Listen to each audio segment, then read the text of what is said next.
Dalam Undang-Undang Republik Indonesia Nomor 5 Tahun 2014, yang dimaksud aparatur sipil negara ASN adalah profesi bagi pegawai negeri sipil dan pegawai pemerintah dengan perjanjian kerja yang bekerja pada instansi pemerintah. Untuk menjadi seorang pelayan publik, ASN yang profesional harus bisa menerapkan nilai-nilai dasar profesi ASN yang dikenal dengan aneka, akuntabilitas, nasionalisme, etika publik, komitmen mutu, dan anti korupsi. Dan pada kali ini akan kita bahas akuntabilitas dan nasionalisme PNS. Akuntabilitas merujuk pada kewajiban setiap individu, kelompok, atau institusi untuk memenuhi tanggung jawab yang menjadi amanahnya. Amanah sebagai seorang pegawai negeri sipil PNS adalah menjamin terwujudnya nilai-nilai publik. Kemudian ASN dituntut untuk memiliki nasionalisme Pancasila, yaitu pandangan atau paham kecintaan manusia Indonesia terhadap bangsa dan tanah airnya yang berdasarkan pada nilai-nilai Pancasila.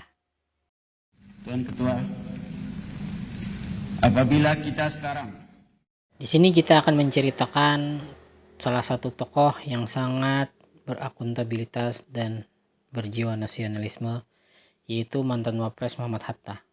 Beliau dikenal dengan sosok yang sangat sederhana, mundur dari jabatan orang nomor 2 di Indonesia pada tahun 1956. Sejumlah tawaran mengalir kepada beliau. Beliau ditawari menjadi komisaris berbagai perusahaan hingga posisi di Bank Dunia. Tapi beliau menolak. Beliau memilih hidup dari uang pensiunnya. Hatta bukan sosok yang mengejar jabatan dan harta. Hatta juga menolak ketika akan dibelikan rumah yang lebih besar setelah berhenti menjadi wapres. Hatta khawatir uang pensiunnya tak mampu membiayai perawatan rumah. Aturan penggunaan mobil dinas telah dikeluarkan beberapa pemerintah daerah. Menteri Dalam Negeri Cahyokumolo berpendapat mobil dinas hanya digunakan untuk keperluan tugas pemerintahan, bukan untuk kebutuhan pribadi. Sebagai seorang ASN yang berakuntabel, tidak seharusnya menggunakan fasilitas negara untuk kepentingan pribadi, karena segala fasilitas dan sumber daya negara tersebut telah diatur oleh undang-undang. Setiap ASN wajib memastikan bahwa penggunaannya diatur sesuai dengan prosedur yang berlaku. Saya punya mobil menteri, kalau saya mudik ya nggak pakai mobil menteri itu aja. Saya kira tidak, saya kira seorang kepala juga sudah punya mobil, kecuali dia nggak punya mobil, nah, itu aja.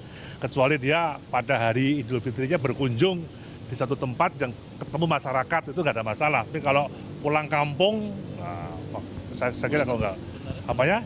Lakukan secara bertanggung jawab, efisien, serta pemeliharaan fasilitas tersebut dilakukan secara benar dan bertanggung jawab. Tindakan tidak terpuji malah dilakukan sejumlah oknum pegawai negeri sipil saat ikuti upacara peringatan Sumpah Pemuda di Kabupaten Garut. Sejumlah oknum PNS tidak disiplin ikuti jalannya prosesi upacara bendera. Sebagai seorang ASN, sudah seharusnya kita mengikuti prosesi upacara bendera dengan khidmat. Karena salah satu poin penting tujuan upacara ialah menumbuhkan rasa nasionalisme anak bangsa. Nasionalisme merupakan jiwa bangsa Indonesia yang harus melekat pada jiwa seorang ASN. Oleh karena itu, upacara bendera menjadi salah satu kegiatan penting untuk membentuk karakter bangsa.